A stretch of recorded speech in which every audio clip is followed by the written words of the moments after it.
Greetings. So it's 2 weeks before Christmas or whenever you're watching this, and your teacher is an absolute Grinch. AP Calculus or Calculus or whatever, they've given you this monster, and they say, okay, good luck, have fun. Find the derivative and evaluate the derivative of that function at x equals 3. So you're looking at that, okay, natural log of cosine of x squared plus 3 divided by, like, chain rule, quotient rule, product rule. I don't even know what's going on. Your teacher's not as mean as you think they are.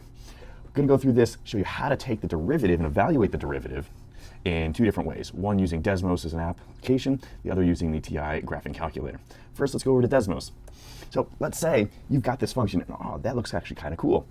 But here, up in the top left, we can see we've got our function already entered in there. I've got the point there. We want to find the slope of the tangent line at that point. You go, oh, I don't want to go through the analysis for this. And you remember, I can use my calculator.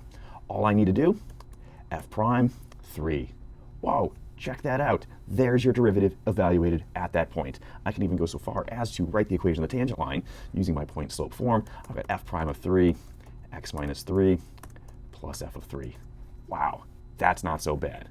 Type it in, recognize it as f of x, then I can use my derivative notation f prime of 3 to evaluate.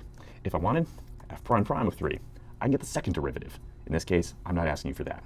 So Desmos, type in the function, we can just use f prime using the normal apostrophe, evaluate it at that. I could do the derivative as a graph. But here I'm just asking to evaluate. Second, let's go over to the graphing calculator.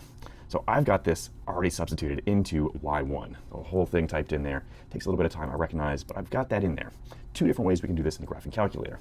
First, if I go to my graph and look at it, oops, should have set that up already. I just want to evaluate the derivative at 3. So once I have the graph already set, I can do second trace into the calc menu, and now we've got value 0, minimum, maximum, intersect, dy dx. I want to evaluate the derivative at, type in the number 3.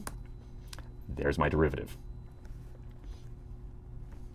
Otherwise, the other option that we can have is I'm going to use, not second, I'm going to go down to the math button. I'm going to go to the math button, go down to number 8, and deriv. Oops, hit the wrong thing. Number 8, and deriv. It sets up this function, and I'm going to just type in now, I'm going to say d dx, or whatever variable I want. I'm going to type in my function. I've got the natural log of cosine of x squared, close that parentheses, plus 3. And then I am dividing that by, I've got square root of x, get that in there, plus tangent of x, and I do know that I'm missing a parenthesis at the beginning.